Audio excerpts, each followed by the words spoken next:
Hello दोस्तों। आज का वीडियो जनरल साइंस के एमसीक्यूज हम डिस्कस करेंगे, साथ में थोड़ा सा थ्योरेटिकल आपको समझाऊंगा मैं। दो चैप्टर्स हैं, separation of substances, changes around us. और इसके साथ आपको कुछ टर्म्स ऐसी हैं जो कि आपने बहुत बार देखी हैं लेकिन आपको उनका मतलब नहीं पता। चलो, आपने मतलब वो चीजें देखी हैं, जैसे मैं आपको पूछता हूँ कि विनोइंग क्या होता है, थ्रेशिंग क्या होता है, तो आप बोलोगे सर नहीं मालूम है। लेकिन आपने ये बहुत बार देखी है और हो सकता है कि आपने ये किया भी हो। चलो, आज उन्हीं को हम डिस्कस करेंगे। देखो देखो, जो मैं बोल रहा था थ्रेशिंग और विनोइंग, देखा है? देखा होगा यार, जरूर देखा होगा। ठीक है, तो चलो एक एक करके इनको देख लेते हैं क्या है। Hand picking stone from grains, आपने किया भी होगा इसको। ठीक है, आप क्या करते हो, एक थाली लेके बैठ जाते हो, उसमें चावल में से कंकर को अलग करते हो, तो उसको बोलते हैं हैंड पिकिंग। थ्रेशिंग क्या होता है, जैसे किसान है ना, मतलब पहले करते थे, आप तो आजकल तो मशीन्स आ गई हैं। तो जैसे चोना होता है या फिर जो पैडी है, उसमें से जैसे सीड्स को अलग करना है। ठीक है, तो उसको वो पत्थर पे मारेगा तो सीड्स अलग हो जाएंगे और जो बच जाएगा उसके हाथ में रह जाएगा। वे जो मतलब वेस्ट होगा वो उसके हाथ में रह जाएगा। उसके बाद अब विनोइंग, विनोइंग में क्या करते हैं, जैसे आप हल्की फुल्की चीजें जो चावल के साथ जुड़ जाती हैं, तो उससे क्या होता है कि आप उसको गिराते हो एक हाइट से, तो चावल नीचे इकट्ठा हो जाता है और जो उसके साथ हल्की फुल्की चीजें जुड़ी होती हैं वो पानी जो हवा की डायरेक्शन के साथ फ्लो कर जाती हैं, तो वो अलग हो जाती हैं। इसको बोलते हैं विनोइंग। सीविंग इसको बोलते हैं, जैसे आटा है आपका, आटे को आप छानते हो तो उसको बोलते हैं सीविंग प्रोसेस। उसमें क्या होता है कि जो छोटे मोटे मतलब मोटा आटा होता है या फिर उसके साथ कुछ पत्थर जुड़ गया छोटा मोटा, तो वो भी अलग हो जाता है। और सीविंग का अनदर एग्जांपल क्या है कि सैंड में से अगर आपने स्टोन्स को अलग करना है तो आप इस मेथड से यूज कर सकते हो। तो आपको सारी चीजें समझ आ गई ना। सबसे पहले तो हैंड पिकिंग आप मैनुअली कर सकते हो, हाथ से उसको अलग कर सकते हो। मतलब सेपरेट करना है आपने, मतलब जो आपको नहीं चाहिए किसी मटेरियल में उस चीज को अलग करने को बोलते हैं। मतलब डिफरेंट मेथड्स हैं उसको करने के, उसको बोलते हैं सेपरेशंस। ठीक है, तो सेपरेशन के मेथड कौन कौन से, एक तो आप हाथ से कर लो उसको, दूसरा थ्रेशिंग मेथड से कर लो। ठीक है, पत्थर पे मार मार के उसको अलग कर लो और जो बच जाएगा वो अपने हाथ में रह जाएगा। डिपेंडिंग अपॉन आपका मटेरियल कैसा है, आप उस टाइप से मेथड को यूज करते हो। विनोइंग यूज कर सकते हो या फिर सीविंग यूज कर सकते हो। ठीक है, तो मैंने इसलिए आपको ये सारा डाल दिया है, मतलब इमेजेस, कि आपको क्लियर हो जाए एक बार देखने से ही। अब उसके बाद देख तो सेडिमेंटेशन, डिकेंटेशन और फिल्ट्रेशन क्या होता है। बिल्कुल सिंपल है यार, आपने देखा भी होगा। अगर मान लो एक पानी है, ठीक है, पानी में सैंड है, तो थोड़े टाइम के बाद क्या करती है, सैंड नीचे जाके डिपॉजिट कर जाती है।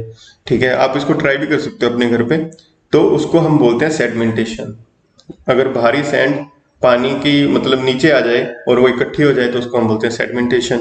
डिकेंटेशन क्या होता है, अब पानी सैंड नीचे आ गई तो आप क्या करोगे, ऊपर वाला पानी को अलग बीकर में कलेक्ट कर लोगे, मतलब ऊपर ऊपर वाला पानी जो फ्रेश पानी है उसको अलग में कलेक्ट कर लोगे और सैंड सैंड जो है वो अलग रह जाएगी, तो इसको बोलते हैं डिकेंटेशन।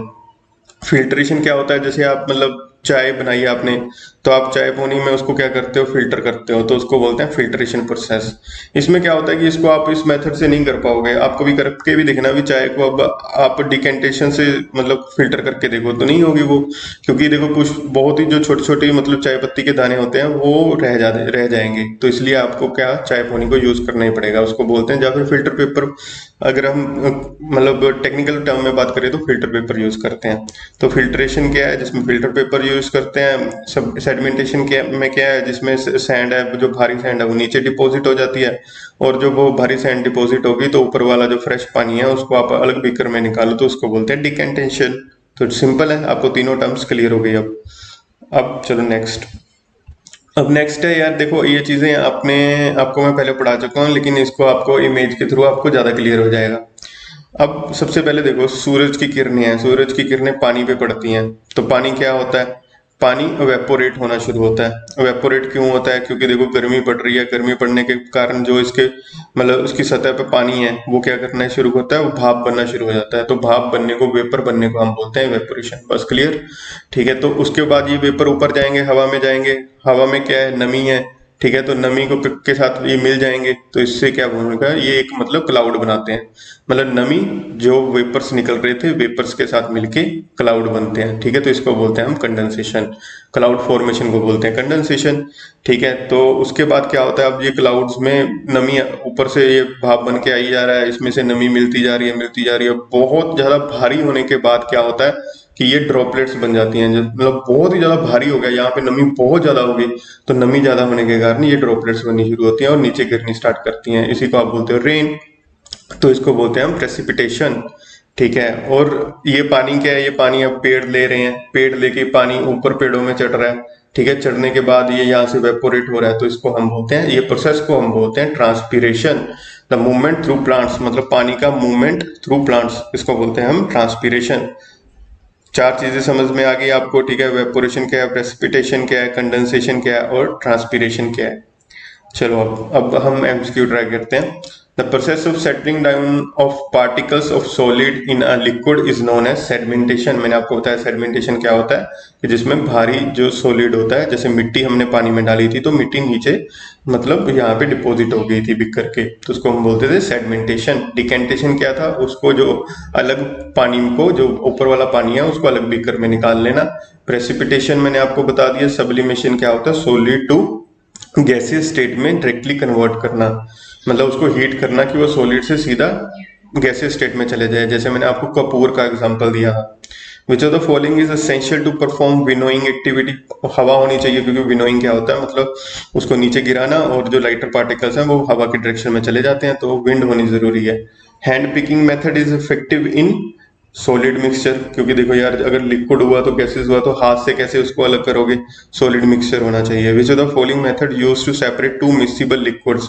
टू मिक्सिबल लिक्विड्स क्या है, जो दो लिक्विड हैं जो आपस में बिल्कुल घुल चुके हैं, तो उसको अलग करने के लिए आपको फिल्टर यूज करना पड़ेगा। फिल्टर क्या करेगा, जो उसको अलग कर देगा, जैसे आप चाय में से चाय पत्ती अलग करते हो। Spinner in washing machine ड्राइज cloth works on the principle of. जो स्पिनर होता है आपकी मशीन, वॉशिंग मशीन्स हैं, उसमें क्या होता है, वो देखो स्पिनर क्या करता है, तेज तेज घूमता है।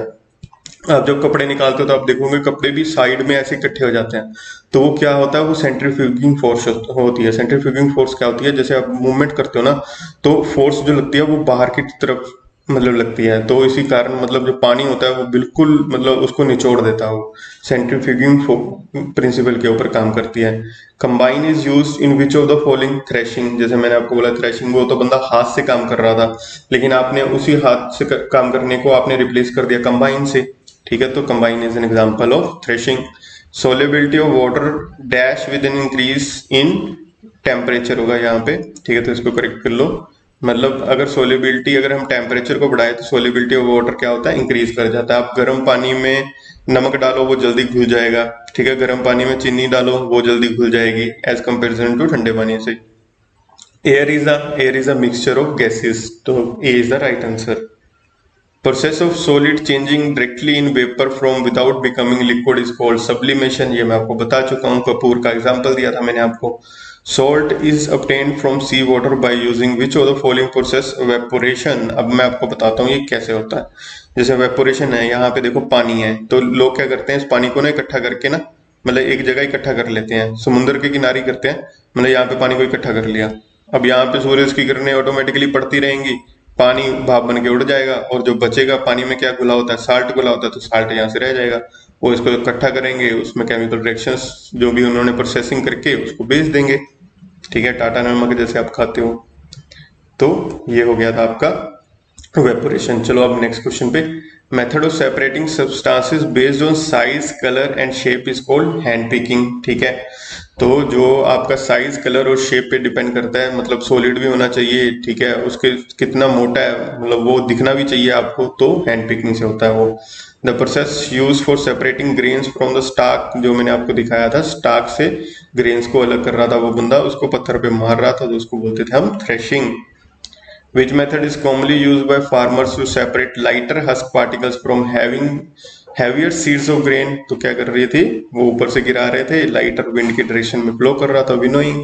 Pebbles and stones are removed from sand by sieving. इसके आप आटे के एग्जांपल भी ले लो, आटे को छानते हो तो वो भी सीविंग है। The heavier components in a mixture settles after water is added to it. The process is called sedimentation. ठीक है, in sedimentation process the clear liquid above the settled heavier component is called। जो देखो आपका sedimentation हो गया ना, तो sand जो होगी, सैंड तो नीचे नीचे रह गई, ठीक है, पानी ऊपर आ गया, जो ऊपर का प्योर पानी है इसको हम क्या बोलते हैं, इसको हम बोलते हैं supernatant liquid. Supernatant liquid. Transferring the clear liquid into another container using a glass rod is called decantation. जो ऊपर का प्योर पानी है उसको अलग बीकर में लेके जाने को क्या बोलते हैं, decantation.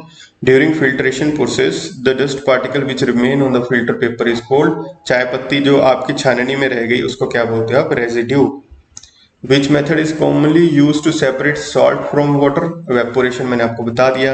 Process of converting vapours back into liquid is called as condensation. देखो जो मैंने कहा था आपको, भाप बन रही थी, भाप नमी के साथ मिल रही थी, ठीक है, तो उससे क्या होता था, उससे बादल बनते थे, तो उस प्रोसेस को हम क्या बोलते हैं, उस प्रोसेस को हम बोलते हैं कंडेंसेशन। अब देखो, अब नेक्स्ट है जो आपका मतलब चेंजेस के ऊपर है, जो आप अपने सराउंडिंग में चेंजेस देखते हो, तो वो चेंजेस के ऊपर क्वेश्चंस हैं। चलो आप इसको तो आप मतलब बेसिकली आप इसको अंडरस्टैंडिंग से ही सॉल्व कर दोगे। Baking of dough into bread is a kind of change. आपके पास एक आटा है, उससे आप ब्रेड बना रहे हो, तो वो किस तरह का चेंज है? क्या हम उसको, जैसे मान लो कि आपने एक डो था, मतलब आटा था, ठीक है, उसको आपने ब्रेड बना दिया। ब्रेड बनाने के बाद क्या उसको फिर से आटा बना सकते हो? नहीं बना सकते। तो अगर आप किसी चीज को दोबारा वही चीज बना दो जो वो पहले वाली चीज थी, तो उसको हम बोलते हैं रिवर्स चेंज। मतलब उसको हम रिवर्स कर सकते हैं। जैसे आपने आइसक्रीम है, आइसक्रीम को मेल्ट किया तो वो मेल्टिंग स्टेज में आएगी, अब आप उसको फ्रीज कर दो तो फिर वो वही आइसक्रीम बन जाएगी, तो इसको हम बोलते हैं रिवर्सिबल चेंज। बट एक चीज और है, जैसे आप कैंडल है, कैंडल को आप जलाओ, ठीक है, तो कैंडल एक तो होगी, कैंडल जल गई, जलने के बाद क्या आप उसको फिर से कैंडल बना सकते? नहीं बना सकते, तो वो इरिवर्सिबल चेंज है। जिसको आप मतलब रिवर्स कर सको तो वो रिवर्सिबल, जिसको आप ना कर सको तो वो इरिवर्सिबल चेंज होता है, ठीक है। तो baking of dough into bread is a kind of change that can not be reversed. एक बार आपने आटे से ब्रेड बना दिया तो ब्रेड से आटा नहीं बना सकते।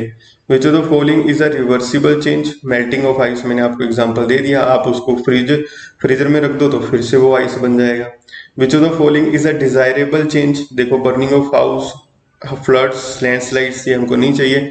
Burning of cooking gas is a desirable change. Change क्या है? मतलब गैस को बर्न कर रहे हो तो एक मतलब आप लिक्विफाइड जो वो आपकी मतलब गैस है उसको आप कन्वर्ट कर रहे हो गैसेस फॉर्म में, तो एक तरह का चेंज है, वो एक डिजायरेबल चेंज है। Salt can be separated from its solution. देखो जो होता है कि मतलब साल्ट को मैंने आपको बताया वेपोरेशन से होता है। Mixing of salt in water is a change, ठीक है, वो चेंज है बिल्कुल। That can be reverse by evaporation, तो वो रिवर्स भी हम कर सकते हैं उसको वेपोरेशन से। देखो mixing of salt in water से आपने क्या किया था, एक सोल्यूशन बना दिया था, मतलब साल्ट को वाटर में ऐड किया था। अब सॉल्ट को वाटर से निकालना है तो आप क्या करोगे, वेपोरेशन करोगे, तो ये रिवर्सिबल चेंज है बिल्कुल, ठीक है। Which of the following is an example of periodic change? Heart beat, आपकी हार्ट बीट कभी धक ऊपर नीचे, तो पीरियोडिक चेंज होता रहता है उसमें। Changes in which heart is heat is liberated और कॉल्ड एक्सोथर्मिक रिएक्शंस। एंडोथर्मिक और एक्सोथर्मिक रिएक्शंस क्या होती हैं?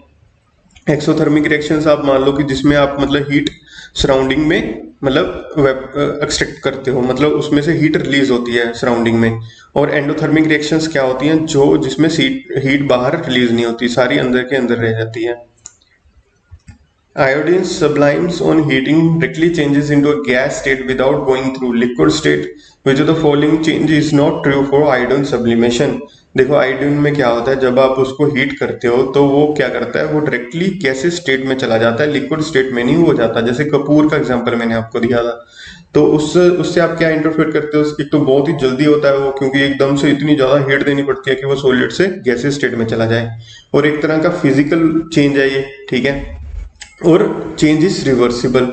जो सब्लिमेशन का ऑपोजिट होता है वो होता है डिपोजिशन। डिपोजिशन में क्या होता है, आप गैसेस को दोबारा कन्वर्ट कर सकते हो सॉलिड फेस में। जैसे यहाँ पे सॉलिड था, यहाँ से गैसेस में कन्वर्ट किया था, तो आपने क्या किया था, तो आपने सब्लिमेशन किया था। लेकिन आप अगर आप गैसेस से उसको सॉलिड में कन्वर्ट करना चाहो तो उसको आप बोलते हो डिपोजिशन।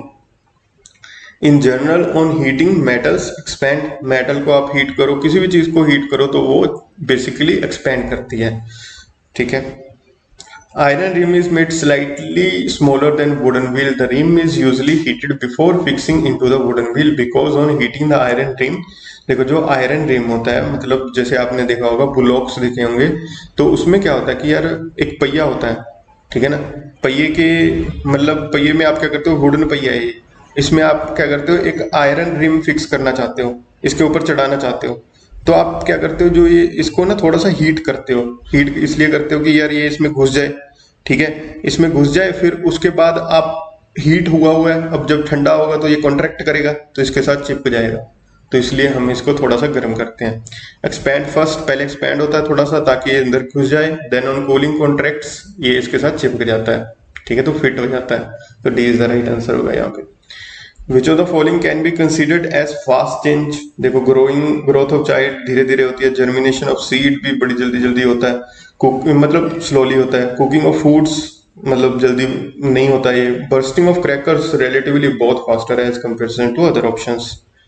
तो ये थे बहुत ही यार मतलब बेसिक्स और अच्छे क्वेश्चंस, ठीक है, इसका अंडरस्टैंडिंग होगा तो आपको बहुत मतलब आप आगे केमिस्ट्री फिजिक्स सभी में हेल्प करेंगे ये आपके।